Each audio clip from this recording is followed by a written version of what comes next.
All right, we are now live. So I'm here with Andy Austin. Hey, Andy. Hey, Jennifer, how you doing? Good. So I wanted to bring you on because even though you do commercial real estate, and you do a very specific type of commercial real estate, I think it would be good to talk about being in a niche and kind of what that's done for your business. And then we could talk more about what your niche is. So can you give us a little background on why you chose? Well, one of the reasons I chose commercial real estate, specifically in the dental space, healthcare space. Um, my normal job is a regional manager for a for a dental distribution company, Okay. and we rely on outside funding, banks to help startup funds and expansion funds, as Mhm. well as real estate experts to help renegotiate loans, site selection, and things like that. But what normally happens is that there is a difficulty in funding for dental spaces because it's extremely expensive. Okay. So With there all the equipment and stuff, right? it's the Yeah. equipment, and it's the historic way that banks have loaned for that space. Of course, inflation has increased, and build out costs, especially here in the Nashville, Middle Tennessee area, Mhm.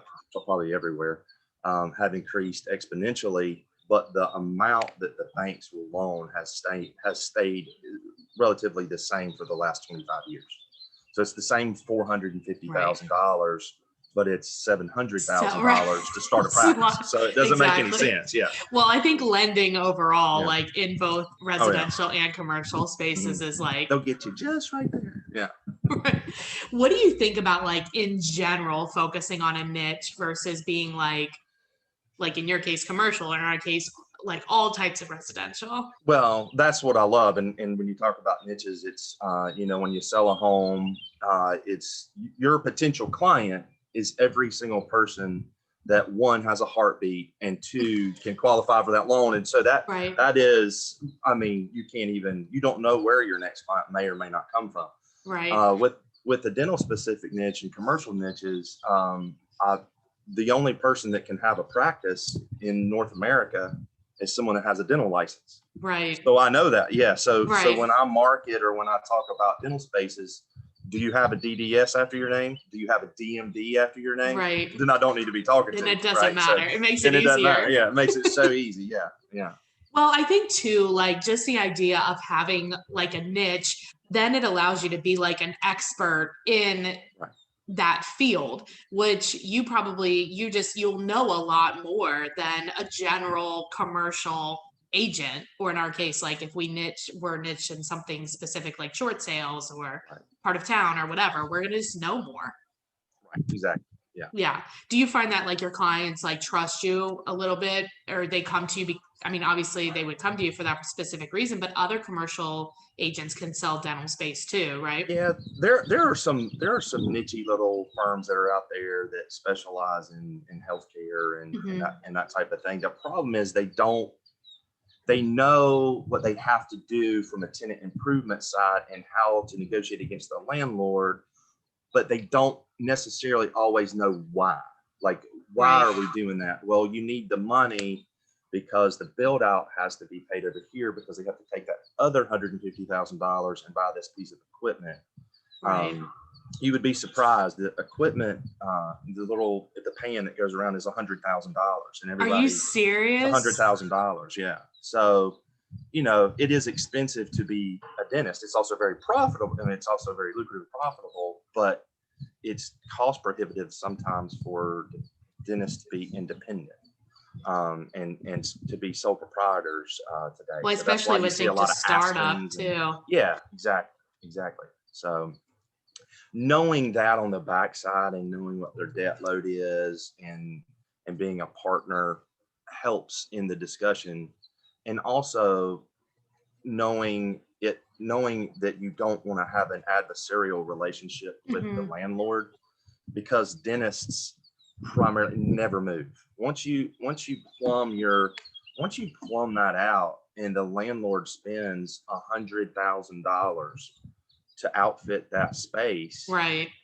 they're not going to put a bakery in, like Right. it would cost $60,000 to demo it, Put it back. So Yeah. put it back. So they're going to be there. And then from a clientele standpoint, if you've been going to that space to your dentist, you're going to be there 20 years or more. Right. Right. So why make this super adversarial, and I think that's what sometimes some tenant only and buyer only firms will do. They don't really realize, hey, this dentist, they got to be friends with their landlord for the next 30 years. So Right. let's don't have them jousting. Right. Like, let's not make it hard. Yeah, exactly. Yeah. Let's not make it harder than it has to be. It's gonna, but hey, I'm bringing you a dentist who has a 96% success rate over the last 50 years as a dentist. There's a 4% forfeiture rate. So you want the most solid investment to anchor your building. It's not a Panera Bread. It's actually a dentist. They pay on time. They're 96% successful, and they're going to be there for 30 years. Yeah. There you go. Yeah. You're done. It's perfect. You're done. You'll be there until you retire. So, well, I mean, most of us and most of this audience is residential, but I think we can learn a lot from commercial agents like yourself. And I think like just thinking about like niching something and just understanding that there's going to be some nuance that you get versus what just a general realtor will get. What is like, how can we help you as real estate agents? Like if we, like say we want to try commercial or something like that, like what would be the best way to like work with you on something like that if we want to get into it? Well, I think trying commercial actually, through the pandemic, we had a little slowdown and I tried my hand at residential and I did 4 residential deals. How was it? It was the worst. It's the third ring of hell. So so however you guys do that on a daily basis, God bless you. So, it's awful. But it is. It's a lot different. It is so much different. It's the forms. It's the number of forms, and but it's the same license. Isn't that weird? It's the same license. It's crazy. Yeah. The paperwork, I would say to tell you is, and I think this is what sometimes happens. Is the paperwork is, I would say, 80% less. On it's normally I can. Reviewing a lease maybe only 15 but pages. It's a lot different because as residential agents, even mostly residential agents don't deal with like investors and leases and stuff like that. Right. So like it's totally foreign. It's totally foreign. There's about 8 deal points that you have to really pay attention to. You have to ask, you have to make sure that and 5 of them are core deal points, and then 3 to 5 of them may change depending on the needs of the client. Okay. And then having a solid real estate attorney to follow up on that. When that's when the, we represent the making sure the important pieces of the client have been met, and then the like real the lease terms, the build at, stuff like that. Yes. Which are the highly negotiable pieces. And then you just got to make sure there's no little I gotchas to that lease. And that's the attorneys, don't ever play attorney. That's and I think that's also too, like any, if you're going to break out of anything that you normally do, partnering with somebody that knows very specifically is like very specific to that niche is the best thing to do. Exactly. Do you only do Tennessee or are you able to do other parts? So I stay in my lane in Tennessee, and then I have partners that go into Kentucky, West Virginia, Alabama. Okay. And we kind of that's my little area right there. Okay. Stay in play, but yeah, it's I would also say that there's always something about doing things like this and grabbing a coffee and looking at your local, ours is Eastern Middle Tennessee Realtors, and I always make time to go grab coffee with the residential because, guess who's going to buy an $800,000 house? Right. The dentist that I'm representing. And hey, they just went from, and it's similar to house buying. You're going to, in many cases, you're going to start your practice and they're not going to have any money because they're Mhm. all invested into Right. their practice.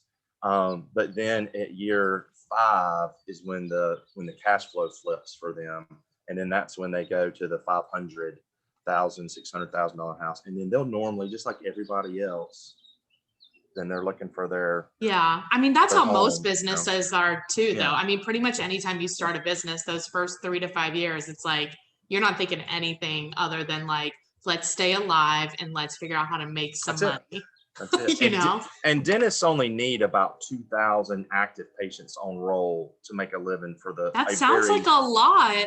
It's actually not. You think about an optometrist needs about 10,000. Yeah, because you're only seeing them one time a year when you're an Oh, optometrist. yeah. So you're seeing the dentist 2 times Twice, a year. As you get older, sadly, you're going to see them more. Yeah. But yeah, they don't really need that very many. Okay. To That's do that. cool. So yeah. That's good. So if a good referral for you then is, well, go ahead. Yeah, a good referral would be, that's what normally happens. This is what's crazy. A dentist will normally reach out to their, there's only a few dental, Bank of America and Wells Fargo have practice development groups. Okay. And they always talk to them. They don't fall under like a doctor. Is there a doctor commercial? No. Okay. Weirdly, there's like 2 niches. There's 2 niches in the banking world Okay. for dentists, and they're called practice solutions and practice. But I think both of them are called practice solutions, and Wow. they only work with dentists in this little Hilarious. space. Yeah, because it's so it's just so expensive, and it's very complicated. It scares a lot of people off. Right. But yeah, any dentist, we would love to talk with them. So like if we have clients that are dentists or something like that, that would be like a good referral. Be a great referral. Or if we know somebody at those banks that deals with this specific type of loan product. That's what will normally happen. A dentist won't be that educated, and they'll just go to like, hey, I go to church with this Right.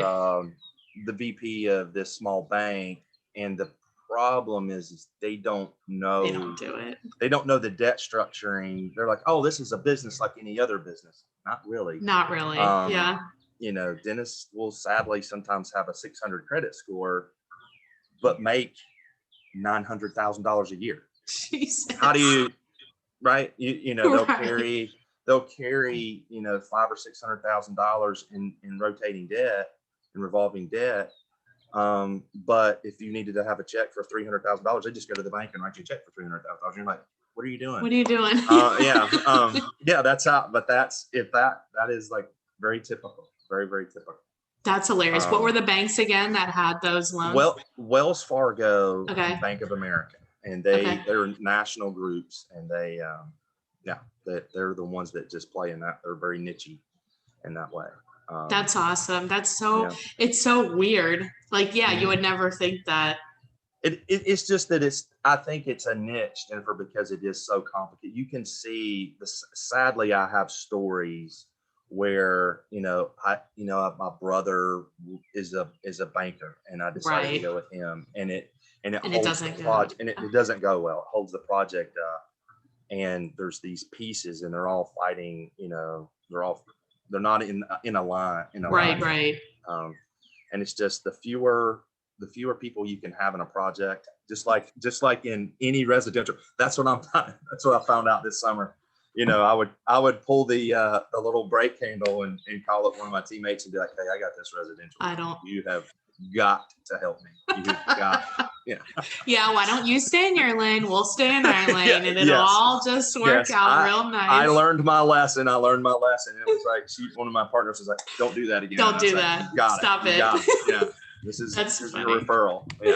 That's awesome. So if we do have a referral, I would encourage people, if they have one, just for any dentist anywhere, because you have partners and stuff around, it would be good to just talk to you first. Nationally too. Yeah. I would do that. Yeah. I've got a little website if they want to go to that. It's dental.realestate. Okay. It's super easy, and there's a little form on there, and I'll be glad to forward them out to an expert in their area. Okay. And Is that the I've best been in the way? business a long time. Yeah, I've been in the business a long, like over over 13 years, I've been in the dental industry, so I know just about everybody from coast Yeah. to coast. Yeah, So, that's awesome. Is that the best way then to get a hold of you, is just to go and fill out the form? yes, that's the Okay. best way. Yeah, that's the best way. Yeah. Awesome. Well, I really appreciate you being on. Thanks, Andy. Yeah. Thank you for providing the service. It's awesome. Thank you so much, Jennifer. Have a good one. All right. You too. You take care.